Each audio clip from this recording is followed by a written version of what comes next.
ವಿವಾದದ ತರಂಗವೆಬ್ಬಿಸಿರುವಂತಹ ಮೂಡಾ ಕೇಸ್ನಲ್ಲಿ ಅತಿ ದೊಡ್ಡ ಬೆಳವಣಿಗೆ ಆಗಿರುವಂತದ್ದು ಸಿಎಂ ಪತ್ನಿ ಪಾರ್ವತಿಯವರು 14 ಸೈಟುಗಳನ್ನು ಹಿಂತಿರುಗಿಸಲಿಕ್ಕೆ ಮುಂದಾಗಿದ್ದಾರೆ. ಇದೇ ವಿಚಾರಕ್ಕೆ ಬಿಜೆಪಿಯ ನಾಯಕರುಗಳು ಕೂಡ ಮಾತನಾಡ್ತಾ ಇದ್ದಾರೆ. ಸಿಎಂ ಮೇಲೆ ಮುಗಿಬಿದ್ದಿದ್ದಾರೆ ಬಿಜೆಪಿಯ ನಾಯಕರು.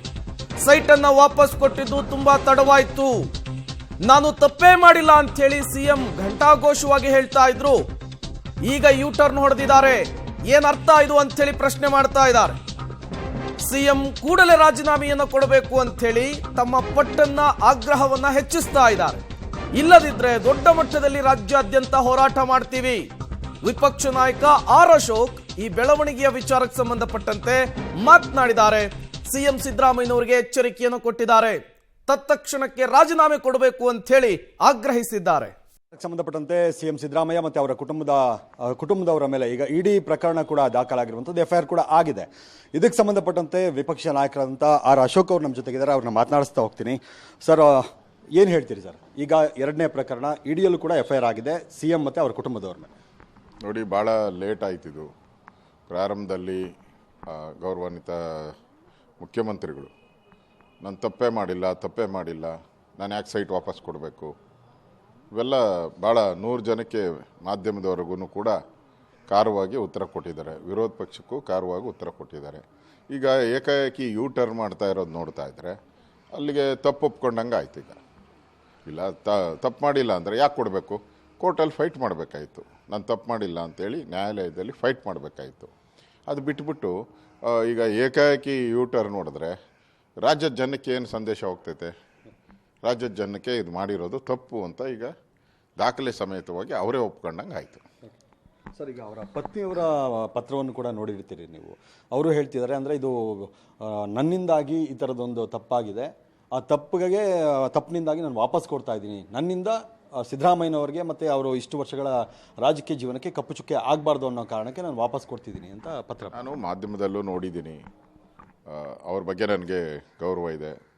ಯಾವುದೇ ಹೆಣ್ಮಕ್ಳನ್ನು ಈ ಥರ ವಿಚಾರಕ್ಕೆ ಬರೋವಂಥದ್ದು ಒಳ್ಳೆಯದಲ್ಲ. ನನ್ನ ಪರ್ಸ್ನಲ್ ಅಭಿಪ್ರಾಯ, ಅದು ಬರೋದು ಒಳ್ಳೆಯದಲ್ಲ. ಅದರನ್ನು ಕೂಡ ಮೇಡಮ್ ಅವರು ವ್ಯಕ್ತ ಮಾಡಿದ್ದಾರೆ. ರಾಜಕಾರಣಿಗಳಿರ್ಬೋದು, ಅವರ ಕುಟುಂಬದವ್ರನ್ನೆಲ್ಲ ಇದರಲ್ಲಿ ಎಳೆಯುವಂಥದ್ದು ಒಳ್ಳೆಯದಲ್ಲ ಅಂತ ನಾನು ಒಪ್ಕೊತೀನಿ. ಅದು 100ಕ್ಕೆ 100% ಸತ್ಯ. ಹಂಗೆ ಮಾಡಬಾರ್ದು. ಆದರೆ ಇದೇ ವಿಚಾರವಾಗಿ ಭವಾನಿ ರೇವಣ್ಣ ಅವ್ರನ್ನ ಹೇಳಿದ್ರಲ್ಲ ಕಾಂಗ್ರೆಸ್ ಅವರು, ಅದು ಯಾವ ನ್ಯಾಯ?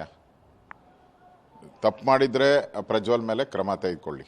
ತಪ್ಪು ಮಾಡಿದಾರೋ ಬಿಡಿದಾರೋ ಆಮೇಲೆ ಮಾಡಿದರೆ ಭವಾನಿ ರೇವಣ್ಣ ಹೇಳೋದು, ಅವ್ರನ್ನ ಬಂದ್ಸಕ್ಕೆ ಹೋಗೋದು, ಅವ್ರನ್ನ ಜೈಲಿಗೆ ಹಾಕುವಂಥದ್ದು, ಈ ಥರದ್ದೆಲ್ಲ ಮಾಡುವಂಥದ್ದು ಯಾರಿಗೂ ಒಳ್ಳೆಯದಲ್ಲ.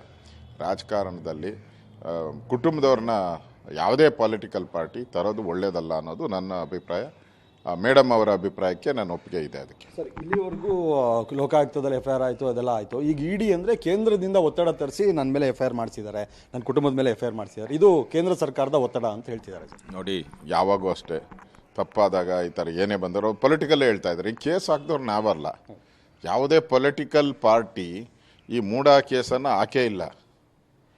ಮತ್ತು ಮಾಧ್ಯಮದವರು ಪ್ರಾರಂಭದಲ್ಲಿ ಇದನ್ನು ಹೊರತೆಗೆದಿದ್ದು, ಮೈಸೂರಲ್ಲಿ ಮಾಧ್ಯಮದವರು ಹೊರತೆಗೆದಿದ್ದು. ಈಗ ಅದನ್ನು ಬಿಟ್ಬಿಟ್ರು. ಮಾಧ್ಯಮದವ್ರ ಮೇಲೆ ಬ್ಲೇಮ್ ಮಾಡಿದ್ರೆ ಏನು ಉಪಯೋಗ ಇಲ್ಲಲ್ಲ ಪೊಲಿಟಿಕಲ್ ಆಗಿ ಅವ್ರಿಗೆ. ಮತ್ತು RTI ಕಾರ್ಯಕರ್ತರ ಮೇಲೆ ಹಾಕಿದ್ರೆ ಅದೇನು ಉಪಯೋಗ ಅಲ್ಲ. ಜನಗಳಿಗೆ ಏನು ತೋರಿಸ್ಬೇಕಾಗಿದೆ? ಇದು ಏನೋ BJPಯವರು JDS ಮಾಡ್ತಾ ಇರೋದು ಅಂತ. ನಾವಲ್ಲೇ ಅಲ್ಲ, ಇದು ರೈಸ್ ಮಾಡಿದವರೇ ಮಾಧ್ಯಮದವರು ಮತ್ತು RTI ಕಾರ್ಯಕರ್ತರು. ಪ್ರಾರಂಭದಲ್ಲಿ ಸೈಟ್ ವಾಪಸ್ ಕೊಡಲ್ಲ, ನಾನು ಕಾನೂನು ಹೋರಾಟ ಮಾಡ್ತೀನಿ ಅಂತ ಅಂದರು. ಈಗ ನೋಡಿದ್ರೆ ಕಾನೂನು ಹೋರಾಟ ಮಾಡ್ತೀನಿ, ಜೊತೆಗೆ ಸೈಟ್ಗಳು ವಾಪಸ್ ಮಾಡ್ತಾ ಇರೋದು. ಏನು ನನ್ನ ಪತ್ನಿ ಪತ್ರ ಬರೆದಿದ್ದಾರೆ ಅದನ್ನು ನಾನು ಗೌರವಿಸ್ತೀನಿ ಅಂತ ಸಿಎಂ ಕೂಡ ರಿಯಾಕ್ಟ್ ಮಾಡಿದ್ದಾರೆ. ನೋಡಿ, ಟೂ ಲೇಟ್ ಇದು. ನೀವು ತಪ್ಪು ಮಾಡಿಲ್ಲ, ನಾನು ಮಾಡೇ ಇಲ್ಲ, ನನ್ನ ಮೇಲೆ ಕಪ್ಪು ಚುಕ್ಕೆ ಇಲ್ಲ ಅಂತ ನೀವೇ ಮೈ ಮೇಲೆ ಕಪ್ಪು ಚುಕ್ಕೆ ಹಾಕೊಂಡಂಗೆ ಆಯ್ತು. ಈಗ ನಾ ಕಪ್ಪು ಚುಕ್ಕೆ ಇಲ್ಲ ನನ್ನ ಮೇಲೆ 40 ವರ್ಷ ರಾಜಕಾರಣ ಹಂಗೆ ಅಂದ್ಬಿಟ್ಟು ಈಗ ಅವರೇ ಕಪ್ಪು ಚುಕ್ಕೆನ ಹಾಕ್ಕೊಂಡಂಗೆ ಆಯಿತು. ಇದು ಮುಂಚೆನೇ ಮಾಡಬೇಕಾಯಿತು. ಗವರ್ನರ್ ಏನು ಪರ್ಮಿಷನ್ ಕೊಟ್ಟರು ತನಿಖೆಗೆ, ಗವರ್ನರ್ ಕೊಡೋಕ್ಕೆ ಮುಂಚೆನೇ ಮಾಡಿಬಿಟ್ಟಿದ್ರೆ ಈ ಸಮಸ್ಯೆಗಳು ಅರ್ಧ ಬಗೆಹರಿದಿರೋದು. ಗವರ್ನರ್ ಕೊಡೋಕ್ಕೆ ಮುಂಚೆ ಮಾಡಲಿಲ್ಲ. ಗವರ್ನರ್ ಅವ್ರು ಪರ್ಮಿಷನ್ ಕೊಟ್ಟು ಹೈಕೋರ್ಟ್ ಆದೇಶ ಆಗಿ ಎಲ್ಲ ಮಾಡಿ ಕೊಟ್ಟರೆ ಅದನ್ನು ಯಾರೂ ಸಾಮಾನ್ಯ ಜನ ಒಪ್ಪೋದೇ ಇಲ್ಲ. ಸರ್, ಹೋರಾಟ ಏನು ಸರ್? BJPಯ ಮುಂದಿನ ಹೋರಾಟ, ಈಗ 2 ಎಫ್ಐಆರ್ ಆಯಿತು, ಮುಂದಿನ ಹೋರಾಟ ಏನು ಸರ್? ಈಗಾಗಲೇ ನಾವು ಸಾಕಷ್ಟು ಹೋರಾಟಗಳನ್ನು ಕಳೆದ 3 ತಿಂಗಳಿಂದನೂ ಮಾಡಿದ್ದೀರಿ. ವಿಧಾನಸಭೆ ಒಳಗಡೆ ಹೊರಗಡೆ ಧರಣಿಗಳು, ಗಾಂಧಿ ಸ್ಟ್ಯಾಚ್ಯು ಮುಂದೆ ಧರಣಿ, ಇದೆಲ್ಲ ಭಾಳಷ್ಟು ಹೋರಾಟಗಳು ಮಾಡಿದ ಫಲವಾಗಿ ಇವತ್ತು ವಾಲ್ಮೀಕಿ ಹಗರಣದಲ್ಲೂ ಅಂತಿಮ ಘಟ್ಟಕ್ಕೆ ತಗೊಂಡೋಗಿದ್ದೀರಿ, ಮೂಡ ಹಗರಣದಲ್ಲೂ ಒಂದು ಅಂತಿಮ ಘಟ್ಟಕ್ಕೆ ನಾವು ಬಂದಿದ್ದೀರಿ. ಅದರಿಂದ ಇನ್ನು ಮುಂದೆನೂ ಕೂಡ ಪಾರ್ಟಿ ಇದನ್ನು ಇಲ್ಲಿಗೆ ನಿಲ್ಲಿಸಲ್ಲ. ಪಾರ್ಟಿನೂ ಕೂಡ ಇದ್ರ ಬಗ್ಗೆ ಪಾರ್ಟಿ ವೇದಿಕೆಯಲ್ಲಿ ಚರ್ಚೆ ಮಾಡ್ತೀರಿ, ಮಾಡಿಬಿಟ್ಟು ಏನು ಕ್ರಮ ಮಾಡಬೇಕು, ಎಲ್ಲಿ ಹೋರಾಟ ಮಾಡಬೇಕು ರಾಜ್ಯವ್ಯಾಪಿ, ಇದನ್ನೆಲ್ಲ ಚರ್ಚೆಗಳನ್ನು ಮಾಡ್ತಾರೆ. ಈಗಲೂ ಒಂದು ವೇಳೆ CM ಸಿದ್ದರಾಮಯ್ಯನವರು ರಾಜೀನಾಮೆ ನಾನು ಕೊಡಲ್ಲ ಅಂತ ಹೇಳಿದ್ರೆ ಏನು ಸ್ಟ್ಯಾಂಡ್ ಸರ್ ಬಿಜೆಪಿ? ನಮ್ಮ ಹೋರಾಟ ಮುಂದುವರಿಯುತ್ತೆ. ಅಂದ್ರೆ ರಾಜೀನಾಮೆ ಕೇಳ್ತೀರಿ? ಈಗಲೂ ರಾಜೀನಾಮೆ ಕೇಳ್ತೀವಿ. ಒಂದು ವೇಳೆ ಕೊಡಲ್ಲ ಅಂತ ಹೇಳಿದ್ರೆ ಹೋರಾಟ. ಓಕೆ, ಇದು ವಿಪಕ್ಷ ನಾಯಕರಂತ ಆರ್ ಅಶೋಕ್ ಅವರ ಮಾತುಗಳು. ಅಂದರೆ ರಾಜೀನಾಮೆ ಕೊಡಬೇಕು ಅನ್ನುವಂಥ ಒತ್ತಾಯ ನಾವು ಕಳೆದ 3 ತಿಂಗಳಿಂದಲೂ ಮಾಡ್ತಾನೆ ಇದ್ದೀವಿ. ಈಗಲೂ ಕೂಡ ಅದೇ ಒತ್ತಾಯವನ್ನು ಮಾಡ್ತೀವಿ. ಈಗ 2 FIR ಆಗಿದೆ, ಕೂಡಲೇ ಅವರು ರಾಜೀನಾಮೆ ಕೊಡಬೇಕು, ಇಲ್ಲಾಂದರೆ ನಮ್ಮ ಹೋರಾಟ ಏನಿದೆ ಅದನ್ನು ನಾವು ಮುಂದುವರಿಸ್ತೀವಿ ಅನ್ನುವಂಥ ಮಾತನ್ನು ಇವರು ಹೇಳ್ತಾ ಇದ್ದಾರೆ. ಕ್ಯಾಮರಾ ಪರ್ಸನ್ ರವಿ ಜೊತೆಗೆ ಮಾದೇಶ್ ಆನೇಕಲ್, ಪಬ್ಲಿಕ್ TV ಬೆಂಗಳೂರು.